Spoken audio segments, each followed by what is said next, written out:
Welcome to the Silent Epidemic by Omnia Therapy. I'm your host, Hatice Mehmet-Quirk. Today I'm joined by Johnny Graaff, founder of Lions Campus, an innovative recovery and education hub designed to bridge the care between treatment and long-term recovery for young people. Johnny's journey spans more than a decade in the behavioural health field across South Africa and the UK, from founding Montrose Place, one of South Africa's leading addiction treatment centres, to establishing Montrose Manor, the country's first specialist eating disorder unit. Johnny has consistently built services that meet people where they are.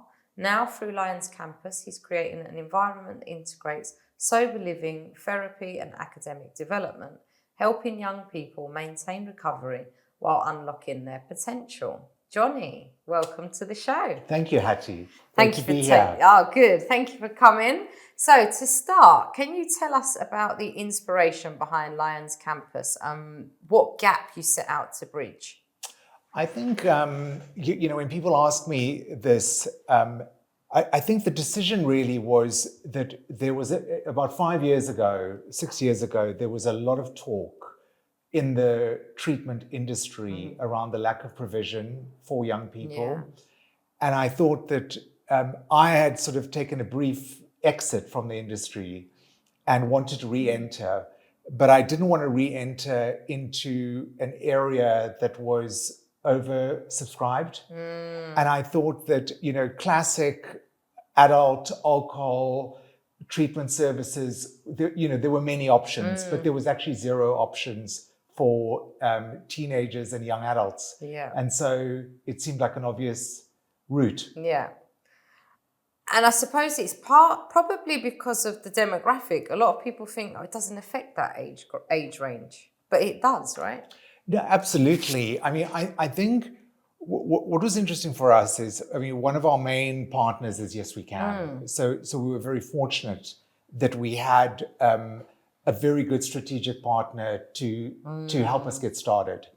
I think the other thing that I think greatly had a great impact on young people was obviously COVID.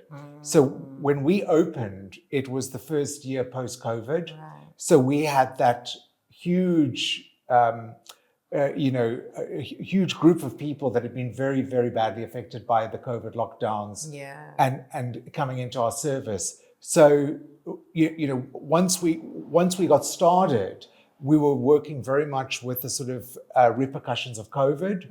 Whereas today, what we're dealing with is, I think, a lot of poor mental health, more poor mental health generally. Yeah. And I think, as we know, right, there's a lot of addiction, there's a lot of eating disorder, there's a lot of autism spectrum with poor mental health. And I think that, so we're able to sort of, whereas I think the classic adult service in our area is usually alcohol or addictions based, our service is very much geared for mental health in general. Yeah. So it's not just about addictions, it's not about a substance, it's what's going on for the individual. Absolutely. With their mental we deal health. with gaming, self-harm, eating disorders, substance abuse, autism spectrum with poor mental health as well. And I suppose in a way, all of them things tend to overlap anyway. They do. And also very difficult to tell if a teenager is, in sort of my terms, what I would refer to as an addict or alcoholic, or whether it's just a coping mechanism, Yeah. So, we look at all of that. Lions Campus combines sober living, therapy and education in one setting, something quite unique in the UK. Why was it important to integrate these elements? Look, I think that one of the key things with our target group is that they're all engaged with education, be that secondary school or university, because we deal a lot with sort of early university years as well as sort of post A-levels, those sort of academic years. It's probably the one element that is universal in your life at that age. And we felt that it was critical to have that covered, because their anxiety around your academics and the sort of anxiety around your future is really elevated at that stage. I think the other, important thing is it's really, really useful in any sort of mental health treatment for people to have goals. Yeah. And I think if you can have an academic goal, it really helps the process along. Yeah. And we're very lucky that we are partnered with Lionheart Schools, who are education specialists. So what we've seen is, we've been operating 4 years, is that it's quite incredible how quickly we can catch them up with the academics they've fallen behind. Yeah. And I think when you were just speaking, the thing that came to me was that building of their self-esteem and their self-worth, to know that they've reconnected with that academic, their ability, their successes. It's a great way to build someone Absolutely. up again. I think that what I would say generally is that all of the young people that enter our service are incredibly bright. And I think the other important thing is everyone has a uniqueness, right? Yeah. And everyone has a talent of some kind. And it's our job to find and make the young person realize that they do have something special that they can harness, and usually very successfully. Nice. And in a way, that's, I suppose, something that schools don't really get to capture as much, because they're sort of so focused on subject. They forget what is the individual's. I think all schools like to say they are, right? Yeah, but they're not. They're not. I mean, in an ideal world, even if now you take the serious drop in funding, even in private schools, it's virtually impossible to treat every student as an individual. And you couple that with a mental health challenge or a neurodevelopmental issue, the wheels can really come off. And I think that's where we take over. And I think that one of the really special things about the program is that they have a community, because a lot of young people that come to us have fallen out of school, so they're not engaged with education. They've been isolating at home, maybe spending too much time on devices, really feeling rotten about themselves. So to come into a place where they've got a lot of support and a lot of other young people with them is a great recipe for success. Yeah, and then the connection with others that have also been through that journey, that they can connect to, they can get that understanding. Makes all the difference. Absolutely. Because how terrible must it feel to be in a young people setting and feel like the odd one out, because no one else is feeling like you're feeling. Absolutely. Yeah. Just a quick break from today's episode. If you've ever tried to get therapy, you know how frustrating it can be. You're finally ready to talk to someone, but you've been stuck on a waiting list for months. That's not how mental health support should work. Omnia Therapy makes getting help simple. You can book a session with a fully qualified professional in just 24 hours. No waiting, no contracts, just real support when you need it. And at £40 per session is actually affordable. If you're struggling, don't wait. Tap the link in the show notes or head to omniahealthgroup.com to book your session today. In your view, what are the biggest challenges young people face after leaving primary treatment, and how does Lion Campus address them?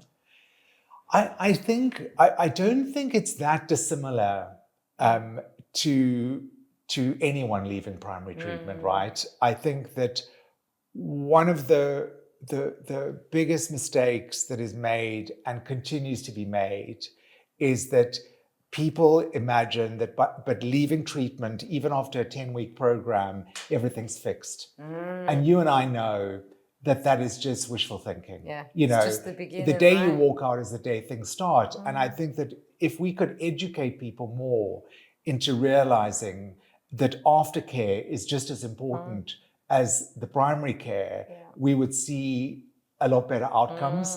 Our greatest outcomes are usually from young people that have stayed with us for at least 6 months to a year. I mean, we know you can't undo damage, and you can't really form new real world habits fresh off a plane from America or the Netherlands. So in a way, it sounds like the people that are with you longer are able to implement them habits for a longer period of time. Exactly, and do so better. They get that consistent. It almost becomes their new natural mode. Exactly, and also what I would add is that they can come out with a plan, with structure and repetition, but also one of the great effects from Yes We Can actually has been that we have a lot of very young people in recovery in London. Yeah. So you've got one of the biggest fellowships in the world where they've got a lot of young persons meeting. So there's a real anchor for young people to have a social life that is healthy, that is wholesome. Where else in the world can you have that? Yeah, that connection, that community, that understanding, people in the same boat. Because I think for a young person, I was speaking to someone last week and she said, oh, my boyfriend went into recovery when he was at uni and life as we knew it was over, which obviously it was because their social choices would be very different when you're in life in recovery. I suppose what she was trying to get across was they weren't really sure who they could spend their time with because most of their friends weren't in recovery.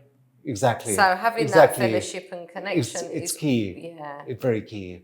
Nice. Yeah.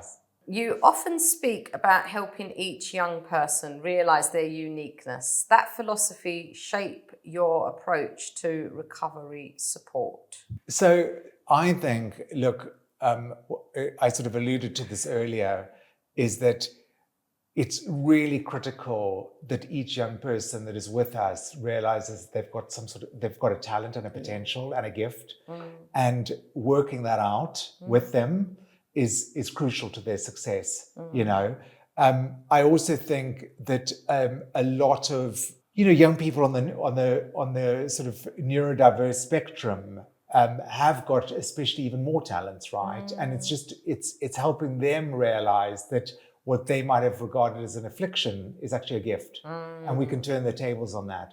And then coupled with that is when we start getting them succeeding in their education and catching themselves up, their self-esteem grows. So it just flows. And I think the other special thing we have is I would say half our staff, half our team have all had their own battles at some point in their lives. So there's a lot of identification. And that makes a huge difference. And that taking that time to point out that the neurodiverse position can, like my husband says, it's his superpower. Having the opportunity to work that through with someone who's been there and understands it can help shine the light on that for the young person, but also helping them to understand the areas that they might struggle with or they might find challenging, and how they can manage those will also be a massive benefit. Absolutely. Nice. How do you involve parents or caregivers in the process to build sustainable recovery? So I think we're very lucky because we're small. So we only have between 8 and 10 clients with us at any given time. So there's a lot of very personal attention. We do a lot of coaching with the families. We do a weekly group with the families. And we also each client will have a family therapist. That, besides having a psychiatrist, they would have a family therapist who's working along with them on that journey. So there's a huge emphasis. I mean, my personal view is there is obviously limitations to what you can do unless a parent is in treatment themselves, right? But I think that one of the key philosophies we have is acceptance. Acceptance for what is on both sides. My kid accept my kid, and my kid accepts me, which I think is critical. But I think a lot of psychoeducation, a lot of coaching, skills development with them helps. That acceptance, I think, is so important. And as I said, we've just come back from the trip to Yes We Can. And that was the theme that I got from their bonding days, is that having that acceptance, because a child can't change their parent. No. And then the parent has to sort of accept parts of their child that they might not see as an ideal part of what they would want in their child or their child's characteristics, etc., but working together with them to get that understanding that if you can work on that acceptance, you can build a better bond. Absolutely. Just a quick break from today's episode. Let's talk about something that doesn't get enough attention: mental health at work. If you run a business, you've probably seen it: stress, burnout, employees who aren't performing at their best because they're struggling. The problem? Most companies don't know how to address mental health in a way that actually helps their team. That's where Omnia Corporate Training comes in. We provide CPD certified mental health training that's practical, flexible, and designed to fit into any workplace. If you want to invest in your team's well-being, and let's be real, happy employees perform better, tap the link in the show notes or visit omniahealthgroup.com to learn more.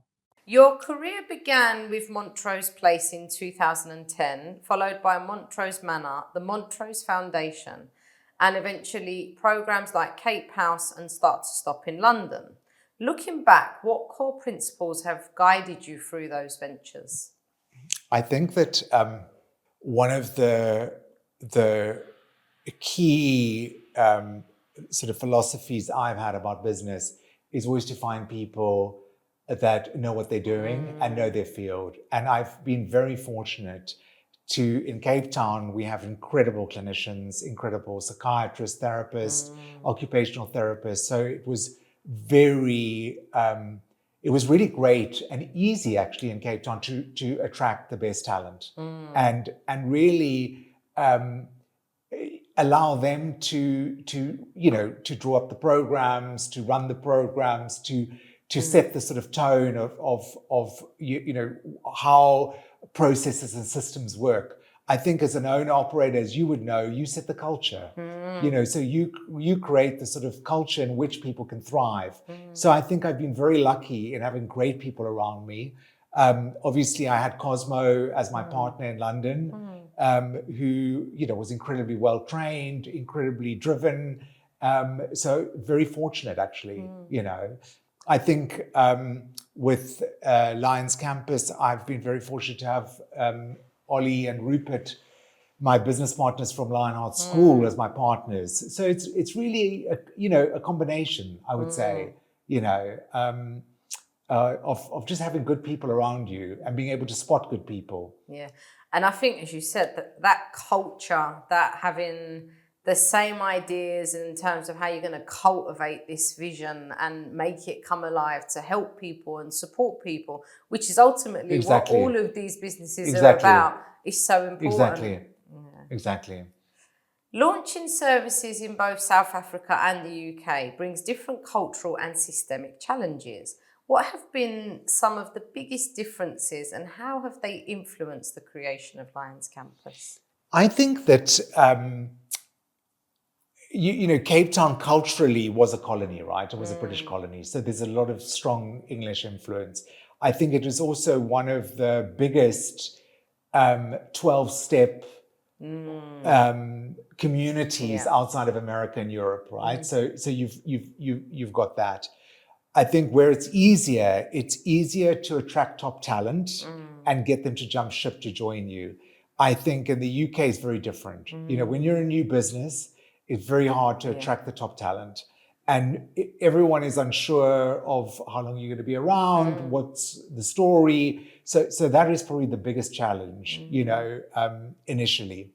But I think that also the UK is more regulatory stringent, and quite a complicated regulatory system. Yeah. I think further complicated by the fact that, we have this massive NHS, and then we have some sort of behemoth mental health companies like Priory, Clarion, whatever it's called. And then there are us little people coming in, right? So, but I think if you're able to stick, like we were chatting about earlier, if you're able to stick around for long enough, you're then able to attract better talent. And we were very lucky in really grabbing some great people as we've been going on for a bit more established time. Yeah, nice. Working in behavioural health for this long can be intense and emotionally demanding. How do you sustain your vision and energy while navigating these pressures? I mean, I don't hide the fact that I'm in recovery myself, and my number one commitment is to my own recovery. Yeah. And I actually say the same thing to my team. I say, your number one priority is your well-being, your mental health, and your recovery if you're in recovery. And then it's to whatever follows next. And I think that the other thing that I'm very fortunate is my work and my life sort of blend into one. Do you know what I mean? I could be having dinner with you, it could be business, but it's still enjoyable.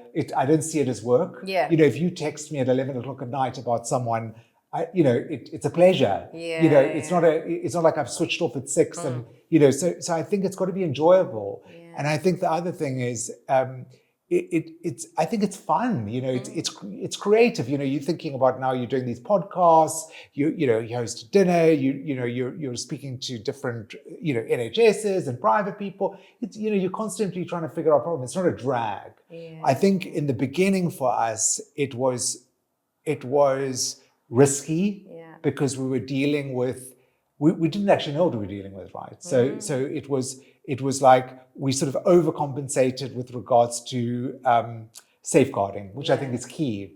But I think that so that was harrowing the first 2 years because you're constantly worried about what's happening with the client. What is this client going to be okay? Are they going to be okay for the rest of the week?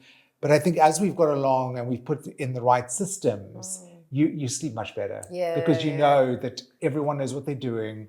You're not using any agency staff. You've got your own team. They're all trained by you. They all know what the process is, and it's a lot more enjoyable. I think that's the key to any successful professional life. Really, is that enjoyment in what you're doing. You can't be a drag. No, it can't. It can't be a chore. It can't be a drag. You've got to enjoy it. How do you see the conversation around youth addiction and recovery evolving in the UK over the next decade? I think one of the things that has blown me away, and I think something that I still haven't really grasped, and I'm sure you've come across this as well, is the speed of technology, right? And the ease at which young people are able to buy drugs, get up to mischief, meet each other. There's a whole other world on Snapchat and TikTok, and they've got these massive groups, and there's this besides the sort of drug abuse and sexual exploitation, which is another big thing that we see. People selling selfies, people selling themselves, online, is the bullying. We've had quite a number of young people who've been so severely bullied and really traumatized by bullying online. Wow. We've had a lot of young girls that have sort of been exploited online. I think we've also seen a lot of young people where we've seen the horrific effects of ketamine and the physiological, mental, everything you can imagine. So I think that has shifted rapidly. The other thing we see a lot of is gaming. Gaming addiction, screen addiction. That has shifted. So I think that we're dealing with a lot of very fast-moving things. But then I think there have to be a lot of smart-moving solutions. I think maybe Omnia is one, right? It's really online therapy platforms are the future. AI is cutting down the processing time of medical prescribing, medical notes, etc. So there are huge shifts in the other direction as well. I think that from a treatment philosophy point of view, I think it's the same. Because it's love, care, and attention, right? It's like the human touch. And that's what that hasn't really shifted. The way in which you go about helping people heal. So it doesn't matter what the challenge the person's facing, the approach is still the same. Exactly. And there's nothing that we do that's rocket science. I think what we do and what's unique about our service is the people we employ. It's the team that we have. And that is what is very special and unique. Yeah, because if that love, care and attention isn't there by your staff, then you're not going to be able to achieve what you Everyone need can to. say that, but show us. Yeah, We always say to people, come have a look around, come meet some of the team, meet some of the clients, and you'll get a sense of what we're about. Yeah, I was speaking to someone the other day and she said that she gets told quite regularly that she's got a miserable face. So she said she would notice that she was walking around sort of with this smile. Shame. But she said what she'd also noticed is that people were sort of looking at her more weirdly because the smile wasn't actually reaching her eyes. So because it wasn't genuine. Shame. And it goes to show you that it has to be genuine. You have to feel it. Yeah. So you can't fake a smile. Just a quick break from today's episode. Have you ever felt like the kind of support you need just doesn't exist? Maybe you need help outside of normal hours. Maybe you don't even know where to start. That's why Omnia Neurodiscovery exists. We offer specialised, flexible mental health support, including intensive evening and weekend packages for people who need something different. If that sounds like what you've been looking for, don't wait. Tap the link in the show notes or visit omniahealthgroup.com to find out how we can help. In what ways can integrated models like Lions Campus help reshape the future of behavioural health and education? I mean, I think that everything needs to be integrated today, right? And I think where we're very lucky is that we integrate all aspects of your real life, right? You're not, in a treatment center in the countryside for 4 weeks or 8 weeks and kind of from the world. With us, you're engaged with the world, you're doing your education, you're doing your therapy, you're going through the motions. You might have been started on a new medication or under the care of a psychiatrist, but we're integrating all of that in our process. I don't think anything today can be really done separately. Yeah. So you're almost looking at the individual as a whole in terms of what do they need in their entirety. Absolutely. And helping them address little sections of each of that. Yeah. Because if you leave one section uncovered, well, that's going to be a challenge for the person when they then go home. Absolutely. I mean, I've always been a huge fan of the sort of motivational interviewing, coaching style of therapy. Yeah. Especially with young people. It's so crucial to have some practical skills and goals to be going for. But also to help them find that motivation from within. Absolutely. Rather than sort of pointing it out for them and saying, oh, well, this would be recommended. If they come up with those ideas themselves, they're more likely to feel them, connect with them, and want to achieve them. Exactly. Technology is changing healthcare rapidly. Do you see a role for digital tools for online support in extending Lions Campus's impact? I think what we're, and this has always been my sort of one of my core beliefs in the business, is that stick to what you're good at. We know what we're good at, and we work with other partners. We have another partner that is very specifically only works with trauma, and that's their speciality. We have another partner that very clearly works only with addiction. Other partners like yourselves, it's very much an online platform, and I think that is key.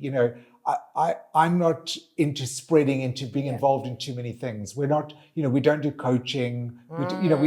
We do coaching with clients that are joining us or leaving us, but our business model isn't around coaching. We use coaching, but we use coaching services rather than, we're not a primary care, we'll use, yes, we can. We know what we're good at, we know what we don't want to do. What are your aspirations for Lions Campus in the next 5 years? I think that I would love to increase our bed numbers. I'd love to work more with local authorities and the NHS. I'd love to be able to broaden some of our offerings, but really just to grow and solidify the business is really what we hope to do. I think there's still a lot of work we can do. And we're just trying to give as many people access as possible, Yeah.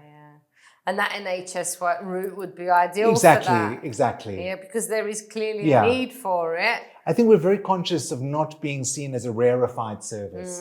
At the moment, we do know that there is a certain threshold, which you need to match in order to be able to afford us, right? And we would love to be able to work more and more with NHS, local authorities, where that wasn't the case. Yeah. Nice. Finally, for young people or families listening who might be in the difficult transition period after treatment, what message of hope or direction would you offer? I would say, don't give up, right? And I would also say, do your research, educate yourself as much as possible. When looking at treatment options or professionals options, do your homework, and follow through with the advice. I think it's not a quick fix. It's a slow burn. And, really get your head around, it's a 1-year project. It's a 1-year project where you have to take that young person out of whatever institution they're in and put them in a new ecosystem. And that's when you see the results. I've seen the failures that I've seen is chopping and changing, expecting short-term quick fixes, and then having to repeat the process all over again because you haven't given it enough time in the first instance.